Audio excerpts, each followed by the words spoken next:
ايوا السلام عليكم اخوان اخوات، سلام الله عليكم اجمعين. هيهات انتم هيهات بدون مقدمات. خليكم الشاب الخريش اعتذر الشاب خالد، شوف معايا التصريح ديالو.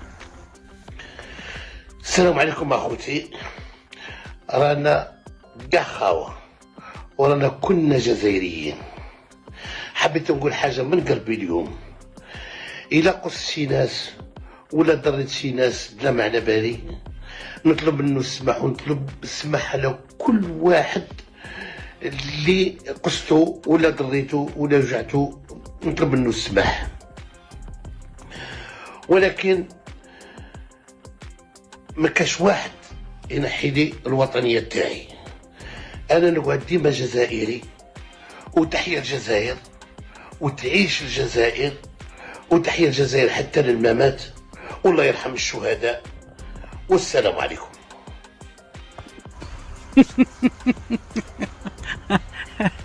خويا خالد سير اخويا مسح ذاك الفيديو، راه ما فهمت فيه والو. انا شنو دابا حاجه يسمحوا لك؟ شنو دابا كطلبوا يسمحوا لك؟ علاش؟ لا انا وطني، حتى واحد ما ينحي لي الوطنيه وعاش الشهداء وياك الله يرحم الشهداء. اش تخور هذا؟ كرد عصبه انا ولا؟ انا ماشي جزائري ويحصل لي الشرف نكون جزائري، ولكن واش عرفتي شنو كتقول ولا لا؟ ودخلتي في راسك في واحد المشاكل كبيره، كتحاب ديما غتبقى هكاك وما كاينش يديها فيك. اولا انا بغيت نعرف علاش بغيتي يسمحوا لك على الغلطه اللي درتي. انت ربي خلقك في الارض يا شهداء، انت جزائري خلقتي باش تكون حر، ولكن بغيتي تولي عبد مذلول. سيدنا الكذوب ديالك في الاول كتقول الراي مغربي، تقول مغاربه قال لك اسيدي كتخربق، كذبوك ردوا كذاب قال لك انت كتخربق. الراي جزائري ماشي مغربي. قلتي لوس انجلوس قال لك اسيدي ماشي مشكل، ديما كتبان العكاره فوق الخنونه. شنو قلتي؟ سيدنا جلاله الملك، جلاله الملك.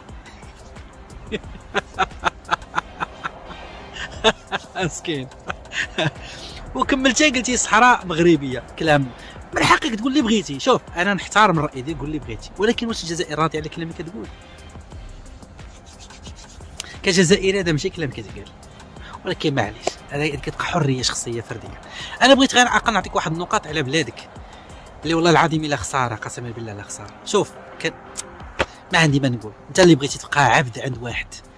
سيدي كنقول لبا الله يرحمه، جدي الله يرحمه، حتى العمام ما عنديش، ما غاديش نقول عمي كذا، خالي الله يرحمه، الانبياء، الشيخ ديالنا، الشيوخ الكبار، العلماء، سيدي ربي.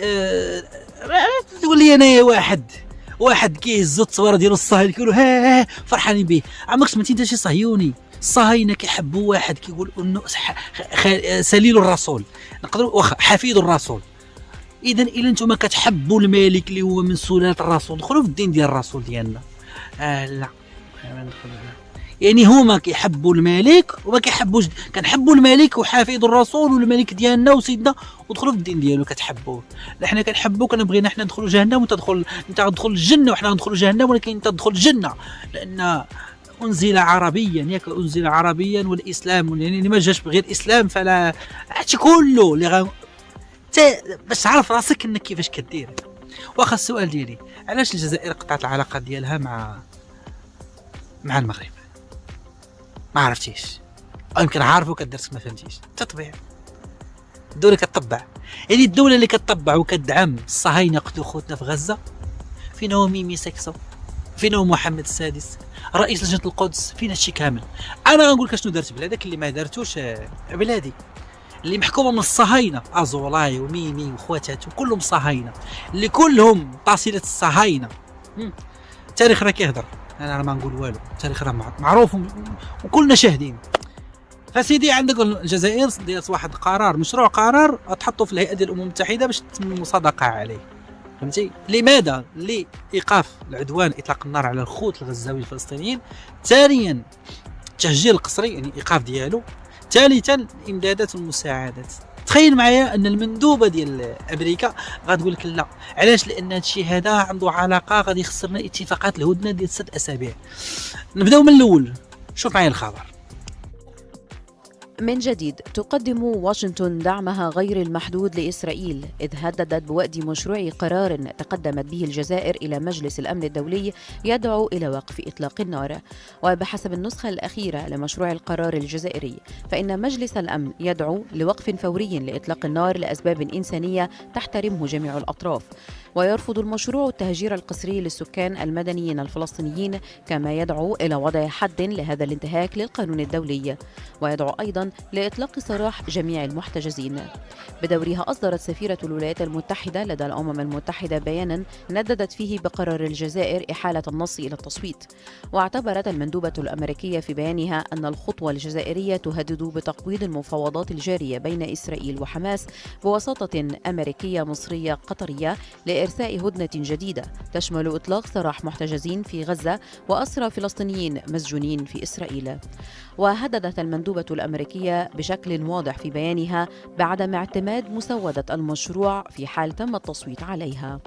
وقبيل بضعة أيام دعا السفير الفلسطيني لدى الأمم المتحدة مجلس الأمن لتبني قرار بشأن وقف إطلاق نار لأسباب إنسانية، إلا أن واشنطن تحمي حليفتها إسرائيل من أي تحرك لدى الأمم المتحدة، واستخدمت حق النقد الفيتو مرتين بالفعل ضد قرار للمجلس منذ 7 أكتوبر، لكنها امتنعت أيضا عن التصويت مرتين، ما سمح للمجلس بتبني قرارات تهدف إلى تعزيز المساعدات الإنسانية إلى غزة، ودعت إلى فترات هدنة إنسانية عاجلة وممتدة. عندك واحد سيد مندوب ديال الجزائر سميتو عامر بن جامع، تا هو راه قال واحد الكلمه، اسمع معايا. إن هذا القرار التاريخي يؤكد أن زمن الإفلات من العقاب قد انتهى دون رجعة. لقد آلت الأمم المتحدة والمجموعة الدولية على نفسها أن لا يفلت أي مجرم من العقاب، والمحتل الإسرائيلي لا يجب أن يكون استثناء من هذه القاعدة. لا بد من ضمان المساءلة والمحاسبة حتى نحمي أجيال المستقبل من مثل الفظائع المرتكبة الآن بغزة. مثلما أكد رئيس الجمهورية السيد عبد المجيد تبون، سيكتب التاريخ كل من يقف وراء جرائم الإبادة بغزة في عداد مجرمي الحرب وأعداء الحياة والإنسانية. كما نشدد على أن التدابير التحفظية التي طالبت بها محكمة العدل الدولية واجبة للتنفيذ لحماية الشعب الفلسطيني من الإبادة التي يتعرض لها. نؤكد هنا إنه على إسرائيل القوة القائمة بالاحتلال الاستجابة فورا للتدابير التي أقرتها المحكمة. إن التدابير التحفظية التي أقرتها محكمة العدل الدولية لا يمكن تطبيقها إلا من خلال وقف إطلاق النار. لا بد من وقف هذا العدوان العبثي الآن. لا بد من وقف إطلاق النار فورا. شتو هذا الكلام ديالو على أساس أن راه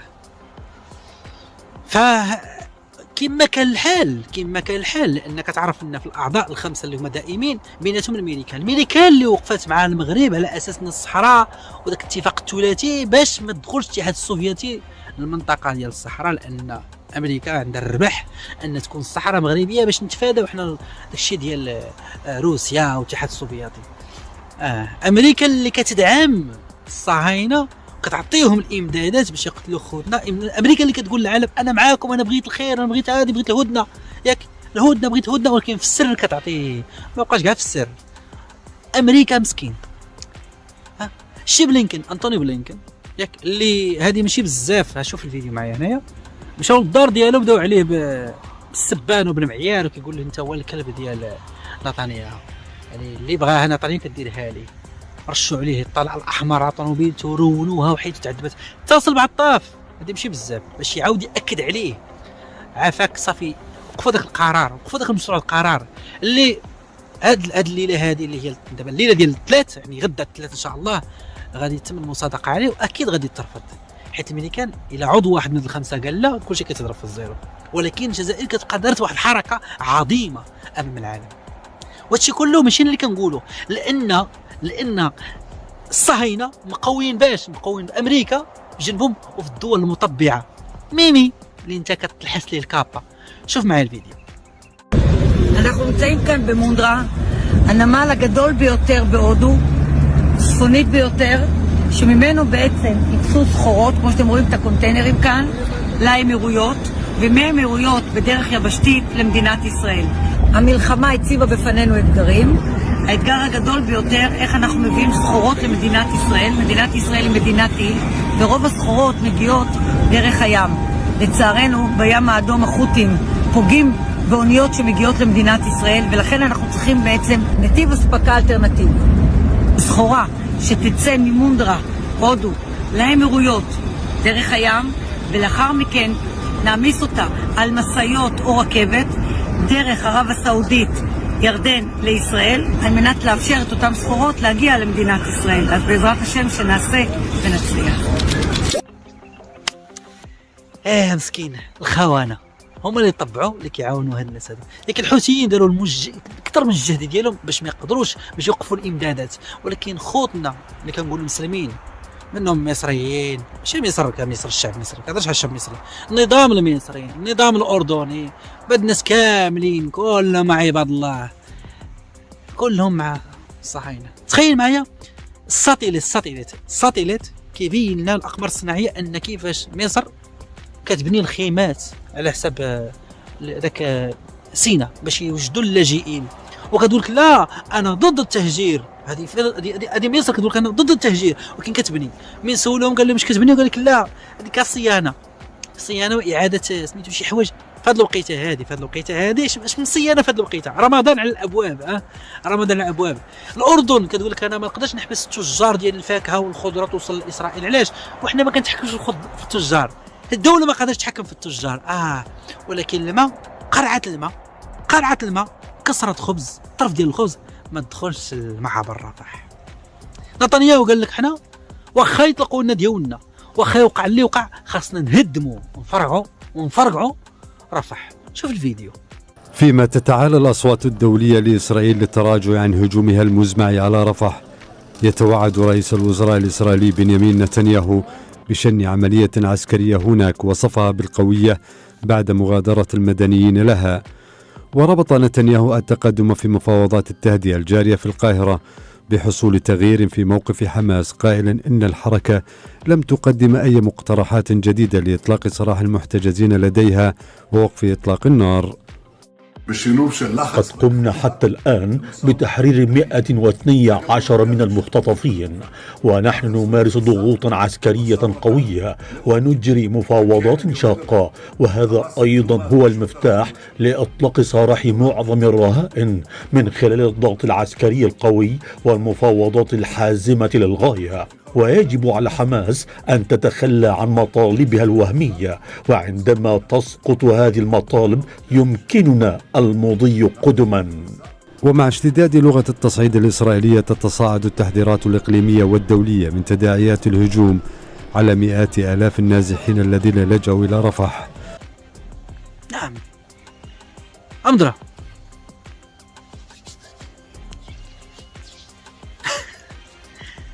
ايش عند بويا ما نقول لك، كيبان لي كلشي واضح.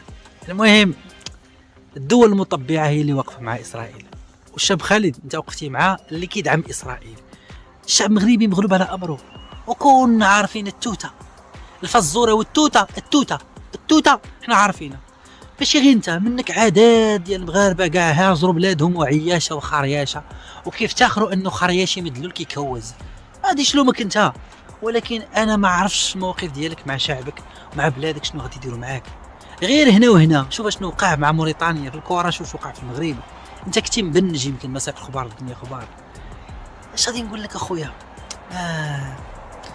امسح ذاك الفيديو حيت تكون وضحتي كلام وقلتي شوف انا غلط، ما كانش عليا نقول هذه، ما كانش نقول هذه. مازال تما يقدر مازال الشعب الجزائري المهم الجمهوريه تقدر تقول لكن ما تقدرش انك تخسر الطرفين. صافي خسرتي هذه، خليك مع هذه. هادشي اللي كيوقع. الانسان اللي كيغلط هذا هو اللي كاين. فانا كنعاود نقولها لك، الا كان الانسان كي عنده المخ وعندك شويه ديال الغرام ديال العقل، فكر رئيس لجنه القدس شنو دار لهاد الناس هادو؟ ما دار والو. دار شي حاجه؟